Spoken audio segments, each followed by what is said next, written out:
Good morning, everybody. Thank you for joining me here today. If you want to follow along, we will be in Genesis chapter 8. And if you will, like, share, comment on the post, and then you can join me there. And chapter 8 opens with an interesting statement. It says, "And God remembered Noah and every living thing and all the cattle was with him in the ark." Now, did God really forget Noah? Of course not. This is something, there's a big fancy term for it that I'm not going to throw out there at you, but it is something that writers do when we give human feelings and put them on God. It's how we choose to, how man, it's the only way really of describing God is to use human things.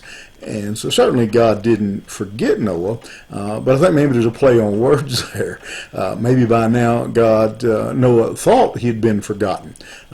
Imagine being shut up on this ark for 40 days, 40 nights, really more than that if you count the week after they went on the ark before the rains actually began, and then their time waiting for the waters to recede. Imagine being shut up with your wife and children, all these animals, in what I'm sure anyone who's ever been to the Creation Museum and saw the recreation of the ark, you know it looks huge. But imagine how small it would feel after just a few days of being shut up with your in-laws, your children, your spouse. It would probably begin to feel like, and looking out and seeing nothing but rain, nothing but water for a month, hearing nothing but the cries of the animals for nothing but 40 days. Probably felt like they had been forgotten. Probably felt like they had been left behind. But this says God remembered them. And the other thing about that word, it is kind of a sign of compassion, that God was moved by their condition, that he was concerned about Noah, and not just Noah, but every living thing and all the cattle. God was concerned. God wasn't an absentee God, that they weren't just out there floating around, that every moment of the last 40 days, God had known exactly. He didn't need a radar to pinpoint their location. He knew exactly where they were at every point. And Noah, again, probably some days felt like he had been forgotten, but God remembered him. And then finally the floodwaters began to recede.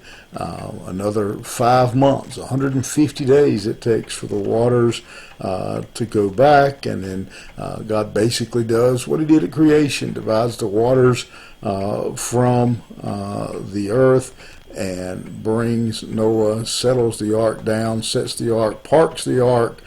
We don't have an exact day of when they finally touch ground. Just it says the 7th month on the 17th day, and so that day finally does arrive. Verse 6, Noah begins to send out the birds to see, is the ground really dry? Is it okay to go out? And so they send out these two birds, a raven and a dove, and again, you know the story. They come back, and